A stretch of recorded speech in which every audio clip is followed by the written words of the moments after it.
course, representing the Honorable Minister of External Affairs, other members of National Council of Ministers, President of the international and national press,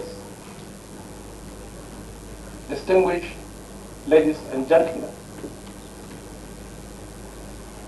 Borno State.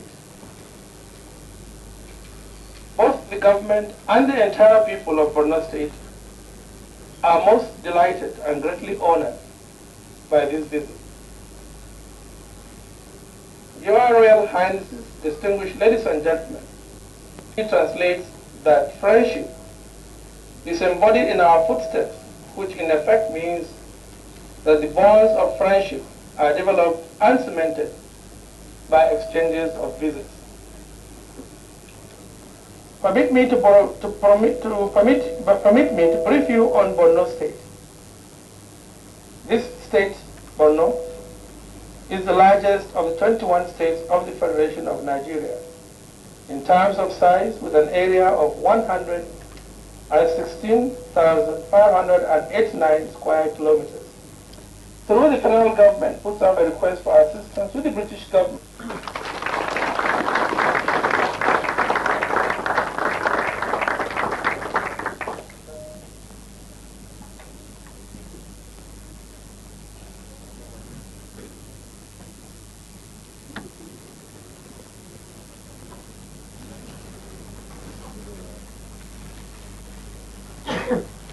Your Royal Highness,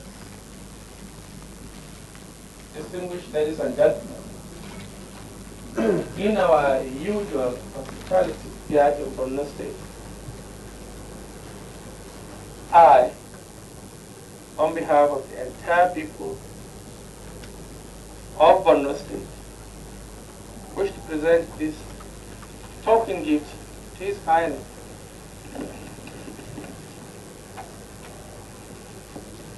to remember his visit to this our beloved state.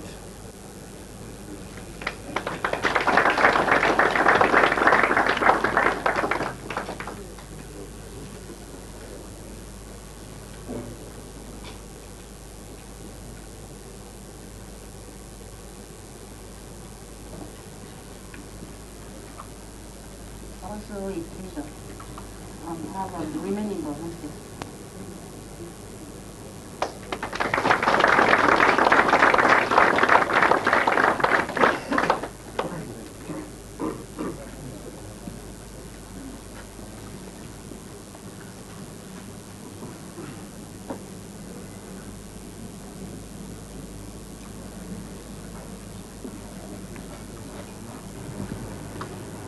I must thank you most warmly for your very kind welcome to your state and to the city of Maiduguri. We are both delighted, my wife and I, to have the opportunity of becoming the latest in a line of British visitors to Borno, amongst whom have been some members of my own family, and of maintaining the ties that Britain has with the people of the state. I believe it was in 1902 that the first Briton arrived in Borno, then as a British military expedition intended to halt French military incursions and bolster the position of your traditional rulers. Our visit today, of course, I hasten to say, has no such aims. It is particularly pleasing to find myself speaking to you close to the site of where that expedition made its original encampment, and close to where some of those intrepid early British explorers lie buried. Having witnessed and experienced ourselves in the last 2 days the extremities of the climate in this part of the world, how they managed in those days without air conditioning beggars the imagination.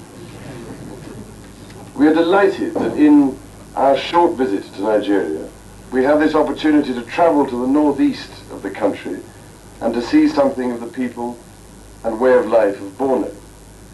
I'm encouraged to hear that our voluntary service overseas organization is able to provide a number of volunteers who work locally and are involved in educational and medical projects of one kind or another.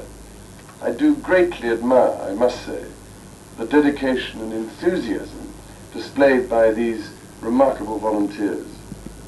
This is of considerable assistance, I know, to both our countries through the detailed expertise that they bring to you and then the broadening experience that they return home with.